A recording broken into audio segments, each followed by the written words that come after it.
नमस्कार। राजनीतिक खबरों के सबसे दिलचस्प ठिकाने में मैं रूपेश मिश्रा आप सभी का स्वागत करता हूं। सूबे की सियासत के लिए आज सुबह ही झकझोर देने वाली एक खबर सामने आई, जिसके बाद से सूबे की सियासत में शोक की लहर दौड़ पड़ी। दरअसल कांग्रेस पार्टी के विधायक गजेंद्र सिंह शेखावत का आज निधन हो गया। दरअसल जीवन और मरण किसी के बस में नहीं है, लेकिन एकाएक गजेंद्र सिंह शेखावत का इस तरह जीवन की अनंत यात्रा पर निकल जाना सूबे की सियासत के लिए एक बड़ा झटका रहा। आपको बता दें कि गजेंद्र सिंह शेखावत उदयपुर के वल्लभ नगर सीट से विधायक चुने जाते रहे हैं और इस बार दूसरी बार वो विधायक चुने गए और पिछले कई दिनों से वो लंबी बीमारी से पीड़ित थे, जिसके बाद आज सुबह खबर आती है कि गजेंद्र सिंह शेखावत अब नहीं रहे। जाहिर तौर पर जैसे ही ये खबर सियासत में पहुंचती है, सियासी गलियारे में पहुंचती है, वैसे ही शोक की लहर दौड़ पड़ती है।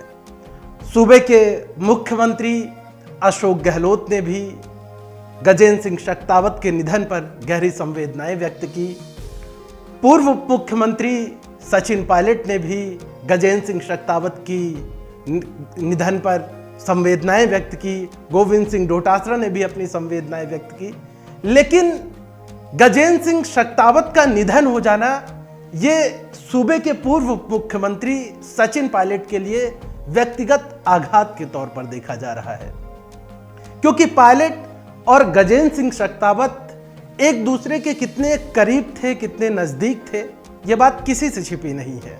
और जाहिर तौर पर यह आज देखने को ही मिल गया उस वक्त जब सचिन पायलट अपने आवास पर मीडिया से मुखातिब हो रहे थे। तब पायलट एकाएक गजेंद्र सिंह शेखावत को याद करते हुए भावुक हो जाते हैं। पायलट कहते हैं कि हरदम गजेंद्र सिंह शेखावत उनके साथ पार्टी फोरम हो या कहीं पर भी हो खड़े रहते थे, साथ खड़े रहते थे। और यह झटका कांग्रेस पार्टी के लिए अपूर्णीय क्षति है, जिसकी पूर्ति नहीं की जा सकती है। पायलट के ये शब्द बयां कर रहे हैं कि गजेंद्र सिंह शेखावत के प्रति कितना उनका अगाध प्रेम था।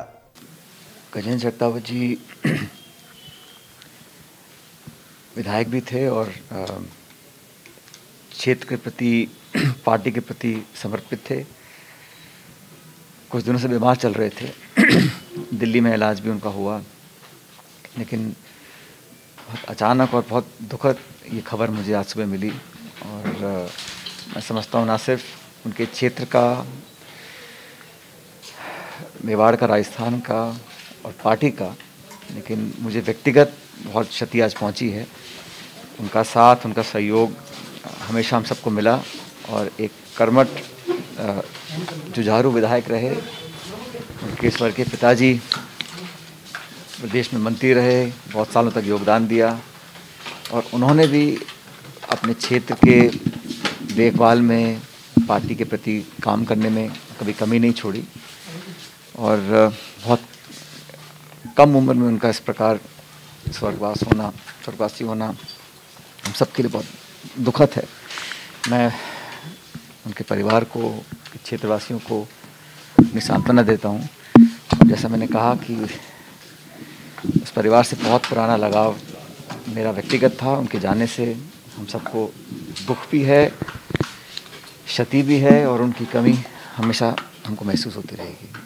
और सूबे की सियासत के लिए ये इसलिए भी बड़ा झटका माना जा सकता है क्योंकि इससे पहले 3 विधायकों का निधन हो चुका है।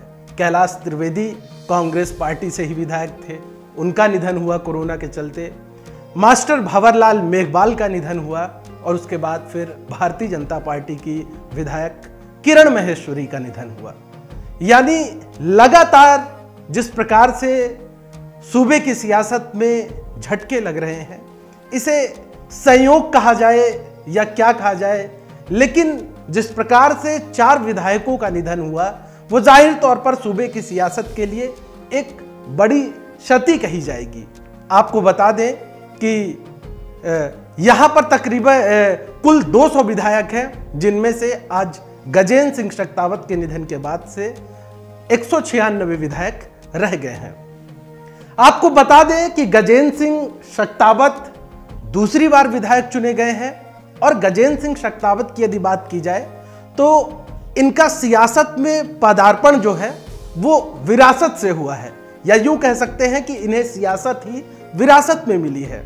यदि बात की जाए गजेंद्र सिंह शक्तावत के पिता गुलाब सिंह, स्वर्गीय गुलाब सिंह शक्तावत की, तो कांग्रेस पार्टी के कद्दावर नेता रहे हैं, कई बार मंत्री भी रहे हैं, कई बार विधायक भी रहे हैं। यानी जो सियासी बारीकियां हैं वो गजेंद्र सिंह शक्तावत ने अपने पिता से ही सीखी थी, लिहाजा वो भी सियासत में अपनी एक पैठ बनाए हुए थे, एक जगह बनाए हुए थे।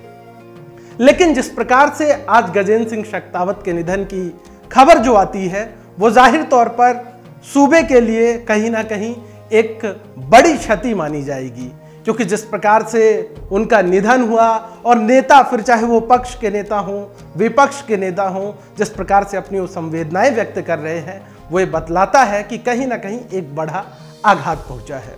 तो जिस प्रकार से उनका निधन हुआ, इस दुख की घड़ी में द फैक्ट इंडिया परिवार भी शोकाकुल परिवार के प्रति गहरी संवेदनाएं व्यक्त करता है और हम ईश्वर से कामना करते हैं कि शोकाकुल परिवार को इस वज्रपात सहन करने की ईश्वर शक्ति प्रदान करे।